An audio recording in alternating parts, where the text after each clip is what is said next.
Hey everyone, welcome back to another episode of the Moxxie Coaching Podcast. Michelle here. Thank you so much for being here this week. I really do appreciate it. I feel like I'm chatting with friends, and that just makes it even more fun for me.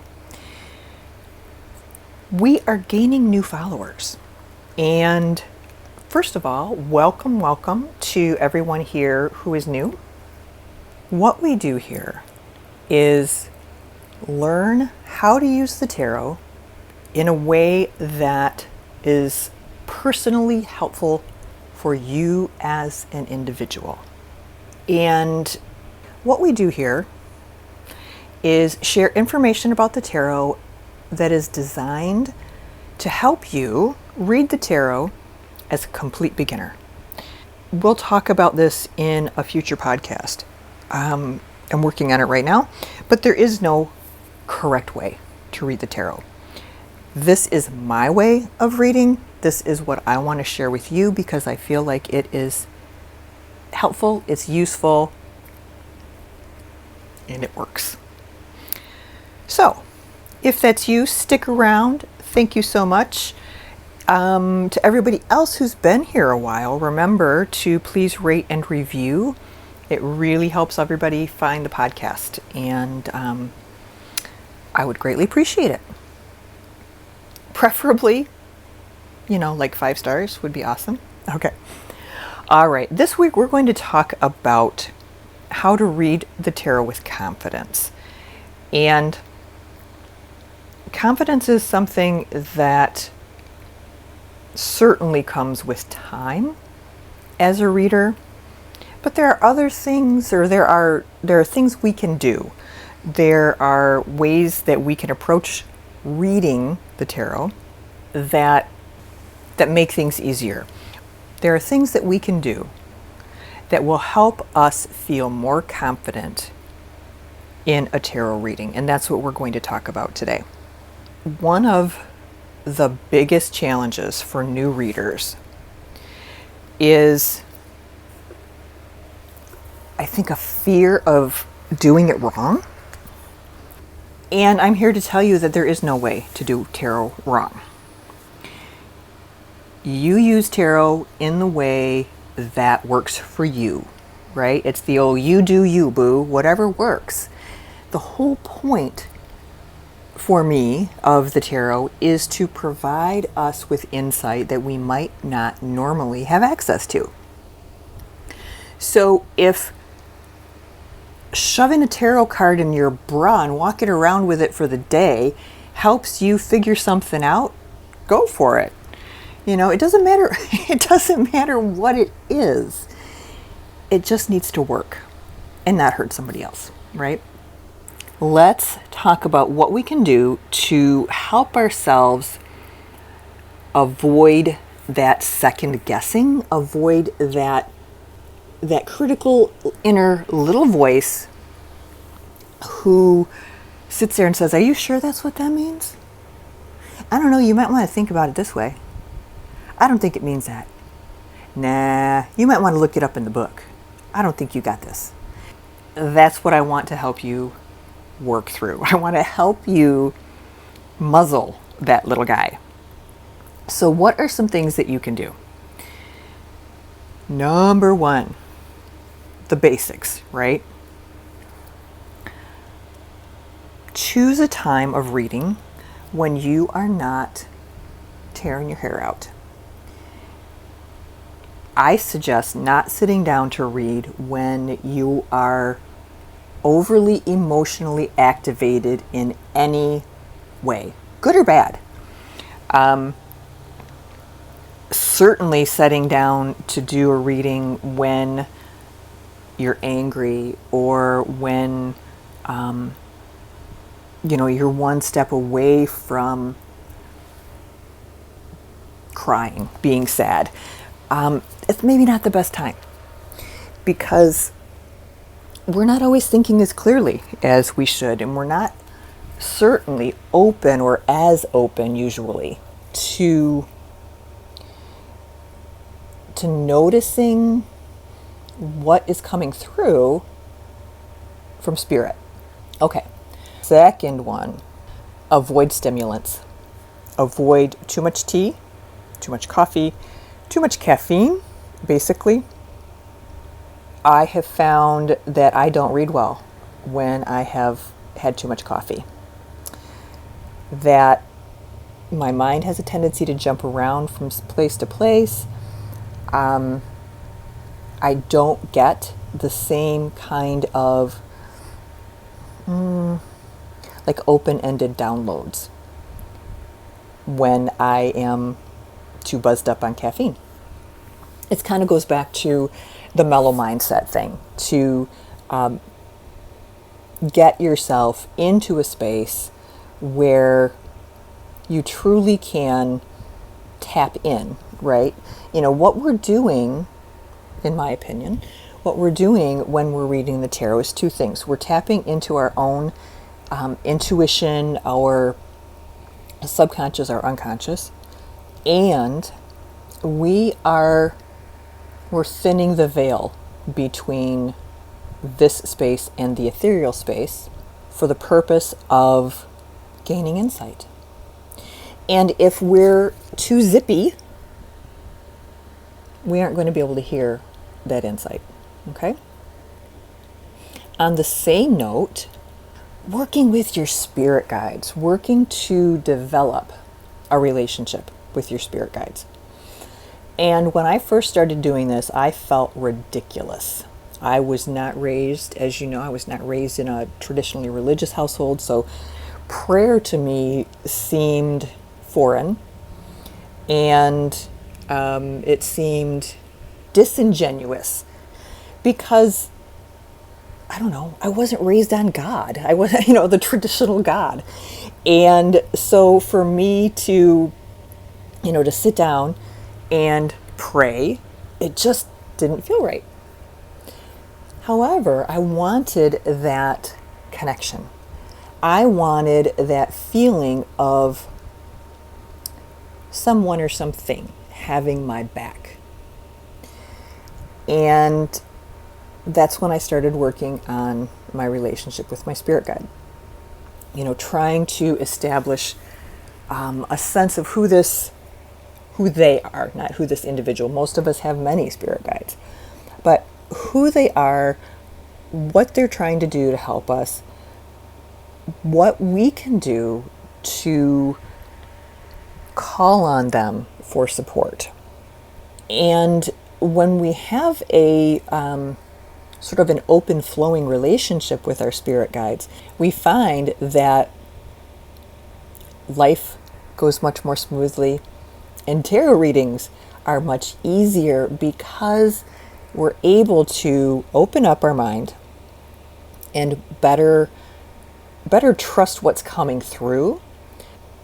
I think a lot of new readers, like I said earlier, they overanalyze, and when you get comfortable with the idea of having your spirit guides present, or the guides of the person you're reading for, or both, when you have all of that in the space, the readings just they just flow. There's not a lot of thought that has to happen, okay? All right. So on that note, establish that relationship with your spirit guides, because when you do, it'll help you not second guess yourself. Hopefully it will help you avoid overanalyzing, because overanalyzing is, I think, kryptonite to a good reading. And this is coming from someone who learned cards by rote memory, by wanting to know exactly what it means and what it doesn't mean, and what's black and what's white, and what's right and what's wrong. And having to unlearn that analytical piece when doing the tarot was a challenge for me. It still is sometimes. If I come into a reading and I am frazzled or grumpy or whatever, not in my right space, then I do the same thing. I overanalyze. I second guess myself. I wonder if I shuffled the cards the right way. I wondered if I was appropriately grounded when I was shuffling. All of these things. And then, of course, as soon as there's that moment of doubt, as soon as there's that sort of a break in the dam of your confidence in the reading, then it all kind of falls apart. You start to second guess everything. So don't overanalyze. Don't second guess yourself. Whatever comes in first is what you need to pay attention to. Your first impressions, your first thoughts, your first visuals. And one of the things that I do when I do readings that helps me a lot, and I believe is something that I'm doing in conjunction with my spirit guides, is when I'm doing a reading, especially for someone else, I will speak the entire thing. I record them by audio, and I try as hard as I can not to think about what I'm saying. Just usually what I do is I will start out with an explanation of the card for the purposes of the person getting the reading, because sometimes people don't know. So I explain the card, explain the meaning of the card. And that's logical, that's rote memory, that's all of those things. But there is a point while I'm explaining the card, while I'm discussing the card and how it might fit in with this person, that I'm not always cognizant of what I said. And you'll find that I think sometimes in these podcasts where I'm talking, and it's flowing, and then I've lost my spot because I'm just speaking what is coming through.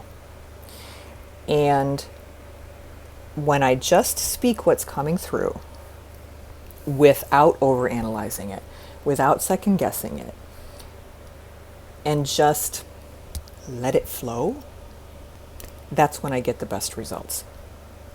That's when I get people who say, "Oh my God, how did you see that?" That type of insight is often catalyzed by the cards. So a card isn't going to tell you clearly, definitively, X, Y, or Z. A card is going to guide you in the direction that you need to go. And the intuitive downloads are what often will get you to those oh my gosh moments, right? Whether it's for yourself or whether it's for someone else. So just by speaking it, by not editing yourself, by not pausing the video or audio, you can do video if you want, just letting things go, I think you will find that upon listening to it later, there are some genuine nuggets of wisdom in there that you may not even remember speaking. Okay? And I just want to speak to, maybe it's my concern, that people are going to freak out. It's like, it's scary, it's channeling, it's what are you letting in, blah, blah, blah, blah. Remember, before we do any reading, we ground ourselves. We clear our energy. We make sure our space feels good. We do all of those things so that when we do get into this space of where we're letting other things into our intuition, into our thoughts, when we're inviting higher level beings to share energy and information with us, don't worry about it. As long as you have cleared yourself, as long as you have said, in my highest and best intentions, and in the highest and best intention for my client, you don't have to worry about it. And it takes a while. It takes some practice to learn to open up and let that go. But when you do, you really are going to be amazed. And then lastly, I just wanted to talk about rules, which I alluded to a little bit at the beginning. Tarot rules. Well, I think I'm one of those people who learned tarot by the rules, and now I just run around breaking all of them. I am very glad that I took the time and that I learned all the tarot card reading or meanings. I'm glad that I have the historical knowledge and the background knowledge and the quote book knowledge that I have of the tarot. And I'm a creative enough person that I use the tarot however the heck I want.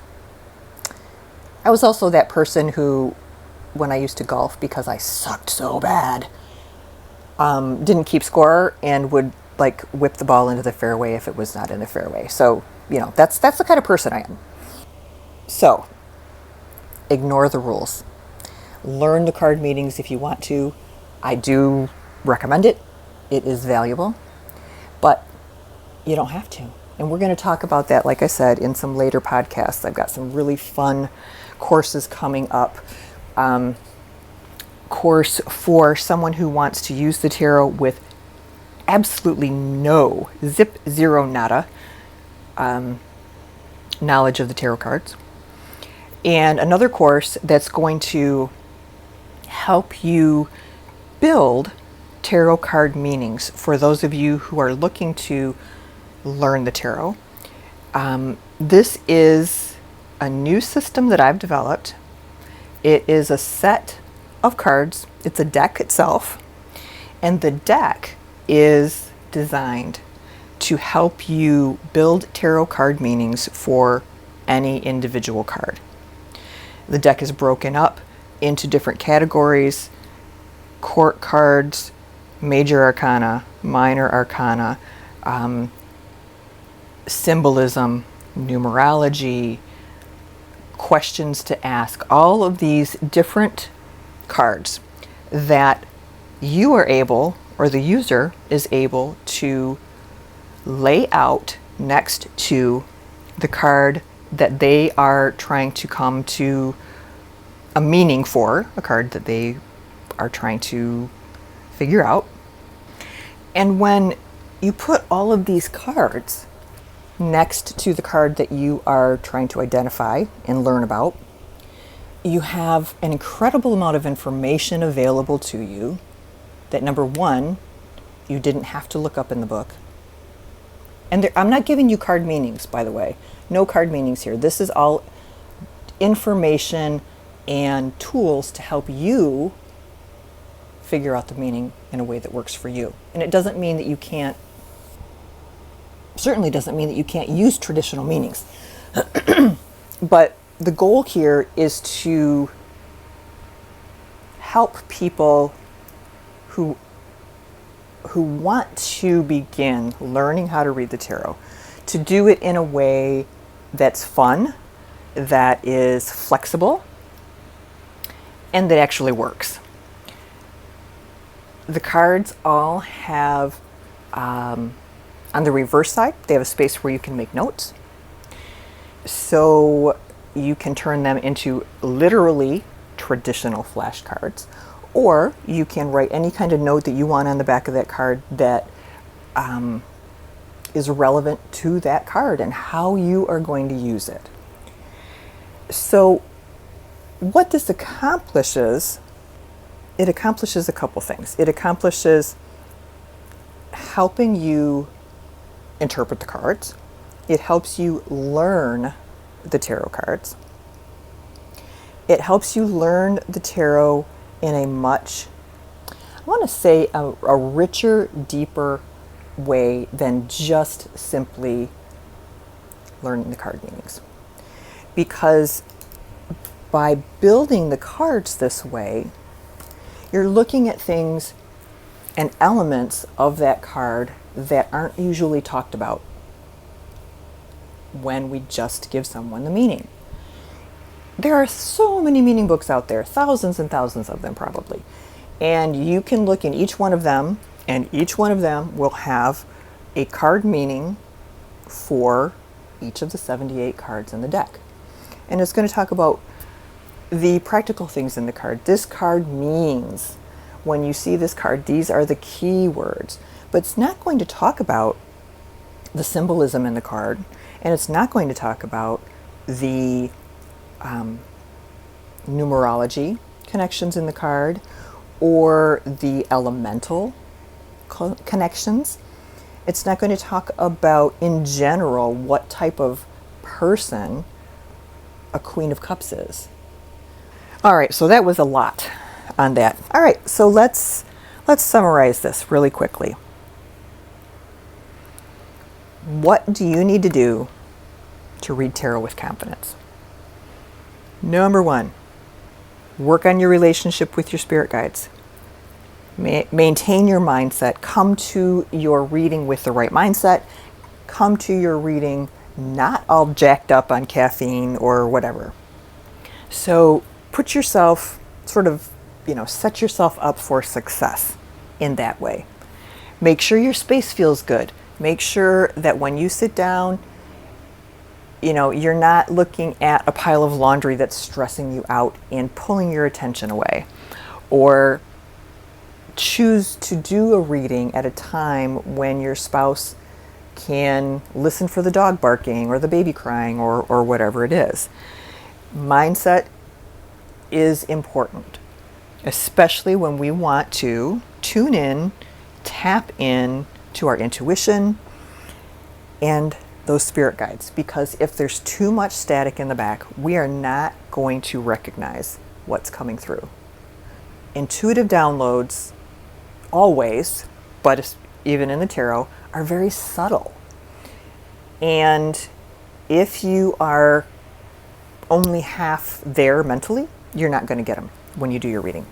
So make sure that you're in the right space. Make sure that you're tapped in, that your space feels good. Don't second guess yourself and don't overanalyze. Trust your intuition. And lastly, ignore tarot rules. You use the tarot in the way that works best for you. In this podcast, I am offering all of the ways that I use the tarot that work for me.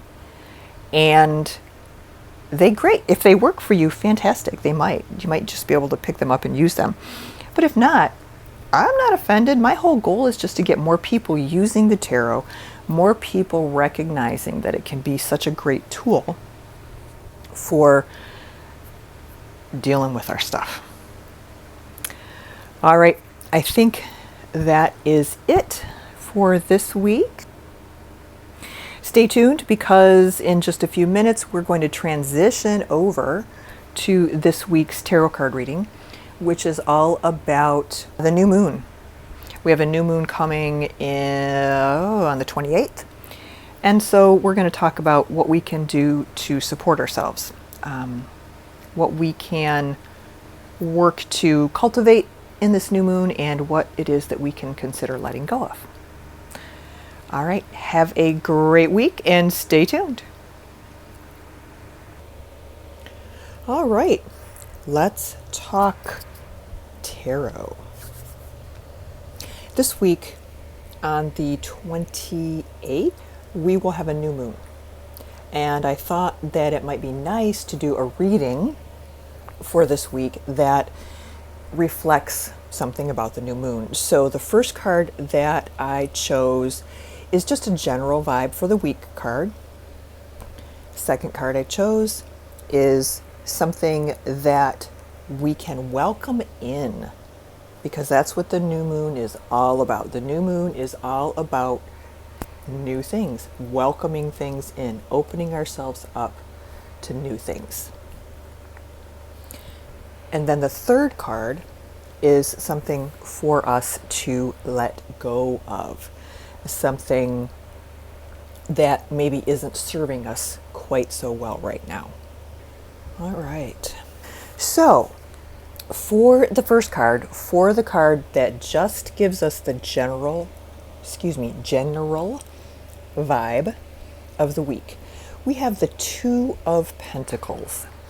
And the Two of Pentacles is all about balance, and usually balance in the physical world in some way, meaning in a physical world, not necessarily, I'm not suggesting it's about balancing basketballs or anything like, that. It's more about balancing how we're navigating our lives. And this card is suggesting that this is, it's time for us, or this week is offering us a little bit of a window for us to find that balance, to find a little bit of homeostasis in a world that feels very unstable right now, that feels very chaotic right now. And we're looking for something that can be maintained, so we're not looking for a temporary fix here.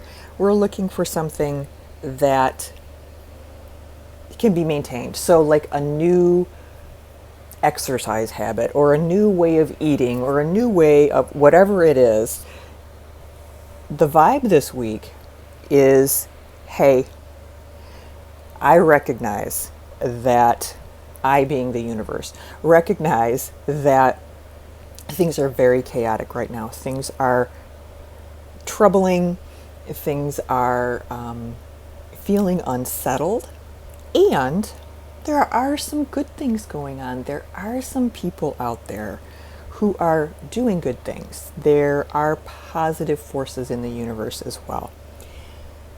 And it's also suggesting, hey, I know things are crazy. I know that you are juggling work and ridiculous temperatures and, navigating potentially kids, navigating personal stuff, navigating work, all of these things. And this card is just saying, hey, yes, you have to do those things. We don't have any choice, right? We are where we are. That's our dharma. And it doesn't mean that's always where we're going to be. So this card is a card that is suggesting to us that it's time to balance out all of those chaotic things in our life with some other counter measures. So, simple as, we talk about self-care, blah, blah, blah, blah, blah, blah, blah, blah, blah, self-care. And it really is important. And that's a lot of what this card is saying. So yes, you do need to manage your daily life this week. Yes, there is a lot going on, and yes, it's hectic. And it's very important. And we do have the ability to maintain a little bit better sense of homeostasis. And by working to balance our lives out a little bit more, that sense of homeostasis can help us stay grounded in a way that help us navigate in a way that helps us navigate the craziness. So it's sort of like a keel on a boat is sort of what it's suggesting. It's like, get your keel up, get your keel ready, because things are going to feel a little bit unbalanced. And you have the tools to take care of that. You have the tools to navigate this. It's simply a matter of taking the time and getting in touch with yourself about what's really important. This particular card, I'm using my favorite deck for reading, which is the Crow Tarot, which I've talked about before. And this card, the image of the Two of Pentacles is a crow, and he's holding with his feet, and he's trying to fly. He's holding an infinity sign, And inside that infinity sign, on each section of it, each of the two sections, there is a pentacle. And he is trying to fly, and he's trying to like navigate the wind with this. If you look behind him in this card, it's windy and it's chaotic, and there are other crows that are just getting beat all to heck. And that is what this card is saying. It's like, okay, you don't need to be beaten all the heck this week. You just need to figure out a way to balance out what's there for you in a productive way. So what about welcoming in something new? So with the new moon, what we're doing is we have the opportunity to bring in new things. The new moon, the new energy. So what is it that we can do this week to welcome in the new that this new moon is bringing to us? And we have the Page of Swords. The Page of Swords is bold and youthful. It's sometimes a female, sometimes a male in the deck. Just depends on who created the deck. In the original Rider deck, it's actually a woman, which is interesting and surprising. But I digress. So we are welcoming in, or we have the potential to welcome in this energy of, it's kind of like an energy storm. Pages are young. They are not always really well controlled, but they have a lot of youthful energy. So think baby bull in a china shop kind of thing, where I want to go, I want to do, I want to blah. And I'm not really sure how I'm going to do that, but I sure as heck have a lot of enthusiasm. And that's what we have to work with this week. That is something that we can allow in, hopefully to give us a little bit of a pep boost, right? I don't know about you guys, but it's midsummer. Not wishing for winter, but it is midsummer. It's hot as hell. Things are, you just get into that, I don't know, summer laziness, summer, not malaise, but I think the energy right now is maybe one of just fatigue. I think that's a better word. Fatigue, we're tired, we're hot, we're sweaty. Northern Hemisphere, everybody, I apologize. I know that I talk about, well, where I am. Okay, so that is what is available to us right now. And this energy is sort of this willingness, it's almost fool energy in a sense, that it's this youthful energy, it's very bold, it's very enthusiastic, but it might not really realize everything that it's getting itself into. But it's telling us that it is time. It is time to take some action, right? It's telling us that it is time to, what I'm getting is, it's almost telling us that it's time to become indignant about how life is right now and open ourselves up to a new type of energy, this Page of Swords energy, which is very different from the overwhelming and the very top-down patriarchal energy that we have been experiencing, forever. And so it's almost like a suggestion that we welcome in this part of ourselves, this more youthful, energetic, excited self with a sense of possibility, with a sense of adventure, with a sense of, I'm going to move through this energy storm and I'm going to see what's on the other side, and it's going to be so freaking exciting.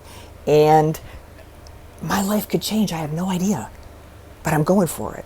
And that's kind of Page of Swords vibe. And so it's suggesting, hey, maybe it's time to consider a little bit more of that energy for ourselves. Maybe it's time to shake things up a little bit. And it's not suggesting in what way. It's just suggesting that it's time to allow in some new, more youthful, maybe a little more chaotic, but brave, youthful, motivated energy. And so that is available to us this week. Now, lastly, what is it that it might benefit us to let go of this week? If we're inviting in something in, it might benefit us to let something go to make room. And the card that came up is the Moon. And Major Arcana card of mystery and dreams, nightmares, our shadow self. And this card shines a light on our insecurities. The moon itself can obscure things, and it can shine light on things. It depends on what phase of the moon is, what phase the moon is in. In the moon card, it's a full moon, and it is, as I said, shining on our insecurities. It is helping us to see and suggesting that it's time to take a look at maybe where we've had some fear, maybe where we've had some anxiety, maybe taking a look at what has been hidden by the moon until this, what's the word I'm looking for? Figurative full moon in this card. So time to allow ourselves to take a look at what's been hidden, to show us where our insecurities are, and to let those go. So it could be that, this card is suggesting that we do this type of work, that it would be a productive time for us to do some of this shadow work, to identify some of our insecurities, to work with them and release them, okay? Or this card could be pointing to, and this could very much depend on who you are as an individual at this moment, could be pointing to, okay, you've been in a very intense emotional space lately. You are feeling maybe a little confused. You're feeling like you're not sure about what's what. Feeling changes inside yourself, but not able to articulate them yet. And perhaps spending a little too much time in this space of the moon and exploring the dark side and those types of things. Basically, we could look at it from the perspective of this card saying, lighten the heck up, okay? But you're going to have to make a decision about which of these interpretations really applies to you, as an individual. Have you been in a space where, you have been sort of in a dark space lately, and you haven't been wanting to deal with things, and you've been shoving things down, and you've been, trying to figure out what's going on. It's like that push-pull of, I want to know, but I don't want to know. And that space takes a lot of energy. So potentially give yourself a break from that energy for a little while, or let go of the things that you have found in your shadow work. Release those things and allow yourself to grow and move forward. And you know, a lot of times until we're able to release those shadow side things, it's tough. We get in our own way. So that is another way that this card could be viewed in this situation. All right, so to wrap up the week, we have a suggestion that the general energy of this week is hectic and chaotic, and that there is balance to be had if we work at it in whatever way works best for us. We are welcoming in this new, exciting, dynamic Page of Swords energy. What are we going to do with it this week? What are we going to do with this go get 'em attitude of it's like a go get 'em. It's like raring to go, chomping at the bit kind of energy. So what are you going to do with that energy for yourself in your life, with your loved ones? And then lastly, we have the moon, which we just talked about being perhaps a suggestion that we, number one, either let go of being in this space of over-analysis for a little while. I know a lot of people are waking up right now. A lot of people are, I heard the term the other day, coming online, which I really liked. And, you know, people are shifting. Their value systems are shifting. Their goals are shifting. Their motivations are shifting. And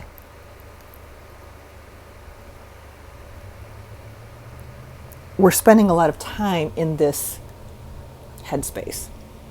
And all of that is great. I mean, I think it's wonderful to see all of these new people coming online and starting to be interested in healing, healing themselves, healing their loved ones, healing the earth, healing, you know, our collective wounds. And we can spend too much time there. So, you know, look at yourself. Where are you with that? Are you one of those people that's been really focusing too much and you need to take a break? Or are you one of those people that maybe you've been focusing a lot and you've come up with some answers for yourself, but you're driving yourself crazy with those answers or with those insights that you gained? You know, just because people don't want to do shadow work because they don't want to, they're afraid of what they will find. But without doing that shadow work, all of those things just sit there and marinate and get stronger and stronger and stronger. So this is for those of you who maybe know some of those things and are very stuck on the hamster wheel. This is permission for you to let those things go. Okay? All right, everyone, that is this week. I think that is quite a nice week, an empowering week. Let's put it that way. I think that this reading gives us tools that we can work with and suggestions for pathways to making this a better week. And that's what the tarot is all about. And I hope that you have a fantastic week, that you take advantage of the information in this reading and use it to whatever advantage works for you. All right, everybody, take care. I will talk to you next week. Bye-bye.